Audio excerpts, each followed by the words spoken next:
नाज़रीन अस्सलाम वालेकुम। पाकिस्तान की इस्टेब्लिशमेंट ने अपनी शिकस्त तस्लीम कर ली है और कोर कमांडर हाउस में तहरीक इंसाफ के रहनुमाओं को बुलाकर जो अफ्तार डिनर दिया था उसके डंके इस वक्त पूरे पाकिस्तान में बज रहे हैं। और नाज़रीन, तहरीक इंसाफ की क़यादत ने भी इस चीज़ का बरमला एतराफ़ कर लिया है कि जी हाँ, हमें कोर कमांडर हाउस बुलाकर वहाँ पर अफ्तार डिनर पेश किया गया है। क्या है इस मामले की तफसीलात आपके साथ शेयर करेंगे। और नाज़रीन, मरियम नवाज साहिबा लिसानियत की बुनियाद के ऊपर, सुबाइयत की बुनियाद के ऊपर दो सूबों को आपस में लड़वाना चाहती हैं, नफरतों के बीज बो रही हैं और मीडिया के ऊपर बैठकर नई किस्म के जो शोशे हैं वो छोड़े जा रहे हैं। उसकी डिटेल्स भी आपको देंगे। और इसके साथ ही नाज़रीन, आज इद्दत निकाह केस की समाअत थी और इस समाअत के दौरान खावर मानिका खुद और खावर मानिका का वकील एन मौके के ऊपर कमरा अदालत से भाग निकले और तहरीक इंसाफ के वकील को कमरा अदालत के अंदर आज बहुत बड़ी फतह नसीब हुई। उसकी डिटेल्स भी आपको देंगे, लेकिन उससे पहले आपसे रिक्वेस्ट है इस चैनल को सब्सक्राइब करें, साथ जो बेल आइकन है उसके ऊपर भी लाजमी क्लिक कीजिएगा ताकि वो तमाम तर खबरें जिनकी कवरेज मेन स्ट्रीम मीडिया के ऊपर नहीं हो रही है वो आपको इस एक प्लेटफॉर्म के ऊपर मिल सकें। तो नाज़रीन, मरियम नवाज साहिबा ने रात मीडिया से गुफ्तगू करते हुए ये कहा है कि जो पाकिस्तान में डोर इस वक्त तकसीम हो रही है और उसकी वजह से कीमती इंसानी जानों का ज़िया हो रहा है, उसके पीछे KPK का हाथ है और KPK जो है वहाँ से ये डोर बनकर पूरे पाकिस्तान में डिस्ट्रीब्यूट हो रही है। और दरअसल नाज़रीन, मामला ये है कि ये जो तार है, ये जो डोर है, दाती कह लें, केमिकल डोर कह लें, ये चाइना में बनती है और चाइना से फिर पाकिस्तान में आके पूरे पाकिस्तान में जो है इसको डिस्पर्स किया जाता है। बहुत बड़ा माफिया जो है इस काम में इन्वॉल्व है। पाकिस्तान की पुलिस जो है वो खुद लोगों को 2 नंबर तरीके से बहुत महंगे दामों ये डोर बेचती है। तो बजाय इसके कि हुकूमत खुद इनके खिलाफ क्रैक डाउन करें, ये अमली तौर पर इक़दामात करें, ये इस चीज़ की रोकथाम करें, और अब जबकि कुछ हो नहीं रहा, मुल्क पूरे का इन्होंने भट्ठा बिठा दिया है, हर तरफ 9 मई की रट लगाई हुई है और ऊपर से ना आपके मुल्क में इन्वेस्ट आ रही है, ना आपके इंडिकेटर्स दुरुस्त हैं, ना ही आलमी इदारे आपके हवाले से मुस्बत रिपोर्टिंग कर रहे हैं, इन्वेस्टमेंट आपके मुल्क के अंदर आ कोई नहीं रही, फॉरेन रेमिटेंसेज जो हैं वो भी आपके रुक चुके हैं और जो आपकी GDP ग्रोथ है वो भी मनफी में जा चुकी है। तो ऐसे में जब आप कुछ भी करने के अहल नहीं है, ऊपर से जो दहशतगर्दी की लहर है उसमें भी एक नया होशरुबा किस्म का इजाफा हो चुका है और लोगों की जो जिंदगियां हैं वो दाव पर लग चुकी हैं। सिंध में आपसे कच्चे के डाकू नहीं जो है वो कंट्रोल हो रहे हैं। तो आप जनाब जाके सारा मलबा उठा के डाल रहे हैं KPK की गवर्नमेंट के ऊपर, अली अमीन गड्ढा साहब के ऊपर कि जनाब ये धात की जो डोर है वहाँ से आ रही है और वहाँ से जनाब जो है वो इंसानों की जानें जा रही हैं। मरियम नवाज साहिबा, आपको चाहिए कि जनाब अपनी कारकर्दगी के ऊपर थोड़ा गौर करें, टिकटॉक की बजाय जो असल में वाकई में जो मसाइल हैं उनके ऊपर तवज्जो दें और इस मुल्क को थोड़ा बहुत जो है ना सीधा करने की कोशिश करें। ये ना हो कि अगली प्रेस कॉन्फ्रेंस में आप ये इल्ज़ाम लगा दें कि ये जो पतंग उड़ते हैं इनकी हवाएं जो हैं वो भी जनाब KPK से आती हैं। ये सुबाइयत और लिसानियत की बुनियाद के ऊपर 2 सूबों को लड़वाना बंद करें और इतने बड़े प्लेटफॉर्म के ऊपर बैठ के, इतने बड़े ओहदे से बैठ के इतने छोटे छोटे बयानात आपको सूट नहीं करते हैं। अपने वालिद साहब की रविश को कॉपी ना करें। आपके वालिद साहब ने भी ये जाग पंजाबी जाग तेरी पग नू लग गया दाग, और उधर पीपल्स पार्टी जो है वो भी इसी तरह के सुबाइयत के ऊपर मबनी बयानात देती रहती है। तो मेरे ख्याल में आप दोनों सियासी जमातों को चाहिए कि आप अपनी कारकर्दगी के ऊपर फोकस करें, डिलीवर करके जो है उसको कैश करवाने की कोशिश करें, बजाय इसके कि आप जनाब सुबाइयत और लिसानियत को प्रमोट करके अपने वोट बैंक को चमकाएं। और फिर ये भी कहा है कि जनाब 9 मई की वजह से इस मुल्क में इस्तेहकाम नहीं आ रहा है और इस मुल्क में फॉरेन इन्वेस्टमेंट नहीं आ रही है। जब आपने 25 करोड़ आवाम का मैंडेट चुराना है, इस मुल्क के सबसे मकबूल लीडर को उठा के जेल में डाल देना है और आपके मुल्क के अंदर अदम इस्तेहकाम होगा, मुआशी अदम इस्तेहकाम होगा, सियासी अदम इस्तेहकाम होगा, तो फॉरेन इन्वेस्टमेंट फिर सवाल नहीं है। उसके बाद नाज़रीन, इद्दत निकाह केस की आज समाअत थी, वहाँ पर सलमान अकरम राजा साहब अदालत के अंदर पहुंचे और आज एक बड़ा मज़े का इंसिडेंट जो है नाज़रीन वो कमरा अदालत में हुआ। और हुआ ये कि ना तो खावर मानिका साहब अदालत के अंदर मौजूद थे और खावर मानिका के जो वकील थे रिजवान अब्बासी साहब, वो ऐन मौके के ऊपर अदालत से फरार हो गए और साथ वाले कोर्ट रूम में जाकर बैठ गए। और वहाँ पर अदालत में किसी ने आके बताया कि रिजवान अब्बासी साहब आज अवेलेबल नहीं है और वो दलाइल नहीं दे सकते हैं और ना ही सलमान अकरम राजा साहब के दलाइल को वो सुनने आ सकते हैं और वो जनाब किसी जगह पर मसरूफ़ है। तो सलमान अकरम राजा साहब को पता था कि वो मौसूफ जो हैं वो साथ वाले कमरे में बैठ के मस्तियां कर रहे हैं और सुकून से बैठे हुए हैं। उन्होंने अपना एक बंदा भेजा, कहा कि उसका फोटो बना के लाओ। रिजवान अब्बासी साहब का उनके बंदे ने फोटो बनाया, वो वापस कमरा अदालत में लेके आए और उसको फिर जज साहब के सामने पेश रखा कि ये देखें,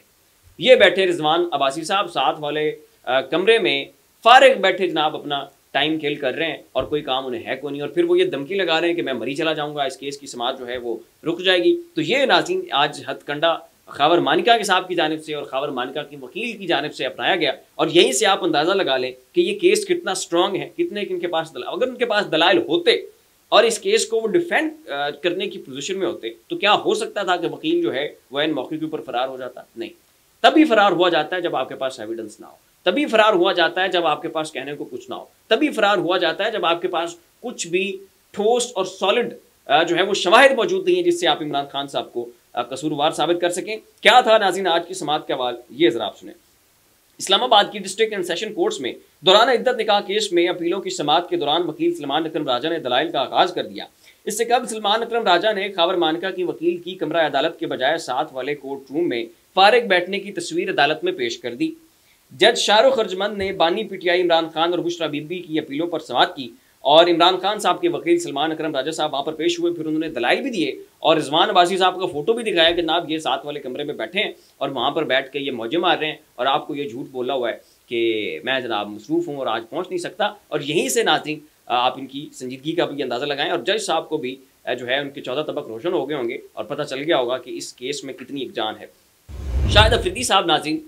उनको इस वक्त लॉन्च किया जा चुका है और उन्होंने ये स्टेटमेंट दिया है कि मैं पाकिस्तान की सियासत में आना चाहता हूँ। मुझ जैसे लोग जब सियासत से बाहर रहेंगे तो पाकिस्तान की सियासत को कौन संभालेगा, कौन इस मुल्क को तरक्की के रास्तों के ऊपर गामजन करेगा। और नाज़रीन बुनियादी तौर पर शाहिद अफरीदी साहब को लॉन्च करने का मकसद ये है कि ये इमरान खान साहब की रिप्लेसमेंट के तौर पर उभर कर सामने आएंगे। ये इमरान खान को कंपनसेट कर सकते हैं, ये इमरान खान का एक अच्छा सब्स्टिट्यूट जो है वो शाहिद अफरीदी बन सकता है। तो इसलिए इनको लॉन्च किया गया है। तो इसके ऊपर नाज़रीन सोशल मीडिया के ऊपर शाहिद अफरीदी साहब की भरपूर जनाब क्लास ली गई। भिगो भिगो के तहरीक इंसाफ के वर्कर्स ने उन्हें जो है वो मारी और ये तक कहा गया कि एक शाहिद अफरीदी क्या करोड़ शाहिद अफरीदी मैदान में उतार दें तब भी ये इमरान खान साहब के जूते के बराबर नहीं है। और कभी भी इस जैसा शख्स जो है, ठीक है पाकिस्तान की उनकी खिदमात हैं, लोग उनसे मोहब्बत भी करते हैं, उनकी इज्जत भी करते हैं, लेकिन जब इमरान खान के सामने कोई भी शख्स आएगा चाहे उसकी पाकिस्तान की कितनी खिदमात क्यों ना हो और इमरान खान से टक्कर लेगा, किसी की माँ के ऊपर इमरान खान को चैलेंज करेगा, इमरान खान की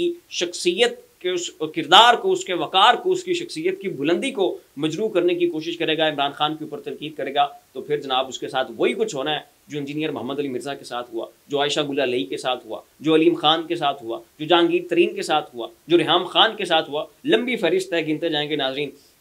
शाम हो जाएगी। तो शाहिद अफरीदी साहब का ये जो वार है ये कभी भी कामयाब नहीं हो सकता और शायद अफरीदी वो मटीरियल ही नहीं है जो इमरान खान की रिप्लेसमेंट के तौर के ऊपर मंजर आम के ऊपर आ सके। तो नाज़रीन तहरीक इंसाफ के जो रहनुमा हैं इनको कोर कमांडर हाउस पेशावर में बुलाया गया था। वहाँ पर इनका इफ्तार डिनर जो है वो पाकिस्तान की फ़ौज की जानिब से रखा गया था। तहरीक इंसाफ की क़यादत वहाँ पर पहुँची, इफ्तार डिनर किया गया, लेकिन ये खबर मख्फी थी, मंजर आम के ऊपर नहीं आई थी और अंदरूनी ज़राए से कुछ जगहों के ऊपर इसको रिपोर्ट किया जा रहा था। ना तो पाकिस्तान की इस्टेब्लिशमेंट की जानिब से इस खबर को कन्फर्म किया गया था, ना ही अभी तक तहरीक इंसाफ ने इसको कंफर्म किया था। अलबत्ता ड्राइंग रूम्स में और अंदरूनी खबरों के ज़राए से सोशल मीडिया के ऊपर ये चीज़ ज़ेर बहस थी कि इस तरह का कोई मामला हुआ है और इस चीज़ को इस्टेब्लिशमेंट की शिकस्त के साथ जो है वो ताबीर किया जा रहा था। और अब तहरीक इंसाफ के रहनुमा बैरिस्टर सैफ साहब ने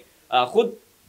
बरमला इस चीज़ का एतराफ़ कर लिया कि जी हाँ, हमें वहाँ पर इन्वाइट किया गया था, हमारी वहाँ पर दावत थी और इफ्तार डिनर जो है वो हमारे एजाज़ में वहाँ पर रखा गया था। और इसके अलावा पाकिस्तान की और KPK की जो सिक्योरिटी की सूरत हाल है उसके ऊपर भी हमें ब्रीफिंग दी गई, हमें एतमाद भी लिया गया, हमें बताया गया कि इस वक्त क्या सिक्योरिटी की सूरत हाल है और हम क्या इक़दामात कर रहे हैं और कैसे इस मुल्क के शहरियों की जानों का तहफ़्फ़ुज़ जो है उसको यकीनी बनाया जाएगा। तो ये नाज़रीन एक बड़ी अहम और मेन डेवलपमेंट हुई है और इसमें जो सबसे अहम चीज़ जो इस वक्त खुल के सामने आई है वो ये कि तहरीक इंसाफ ने खुद इस चीज़ का एतराफ़ कर लिया कि जी हाँ, हमें बुलाया गया था। और ये खबरें भी हैं नाज़रीन के इस ईद के ऊपर या ईद के बाद तहरीक इंसाफ के वर्कर्स की ईद हो जाएगी। साइफर केस भी आपको उड़ने वाला है, इद्दत निकाह केस। आप इसकी आज सूरत हाल देख लें कि एक जज के सामने अगर वकील पेश ही नहीं हो रहा, साथ वाले कोर्ट रूम में बैठकर झूठ बोल रहा है कि मैं कहीं मसरूफ़ हूँ, तो आप खुद अंदाज़ा करें कि उस जज के ऊपर क्या तासुर कायम हुआ होगा कि जनाब ये इस केस को लेकर कितने संजीदा हैं या केस कितना एक सॉलिड है और इसके टिकने के इम्कानात कितने। और तोशा खाना केस में तो इमरान खान साहब की सजा पहले ही मुअत्तल हो चुकी है। तो इंशाल्लाह इन्हीं को 15-20 दिनों के अंदर अंदर इमरान खान साहब वापस बनी गाला में मौजूद होंगे और वहाँ से बैठकर अपनी जो उनकी पार्टी है उसको कमांड करेंगे। और पाकिस्तान में जो एहतजाजी सियासत होने जा रही है, जो इस वक्त तहरीक इंसाफ ने तमाम तरह अपोजिशन की जमातों के साथ मिल के अपोजिशन का ग्रेट एंड ग्रैंड अलायंस बनाया है, उसकी जो क़यादत है वो फिर इमरान खान साहब खुद अपने हाथों से करेंगे। फिलहाल नाज़रीन इतना ही। तमाम तर मामलात के ऊपर अपनी राय का इज़हार नीचे कमेंट बॉक्स में ज़रूर कीजिएगा। इसी के साथ अपने मेज़बान को इजाज़त दीजिए, अपना ख्याल रखिएगा।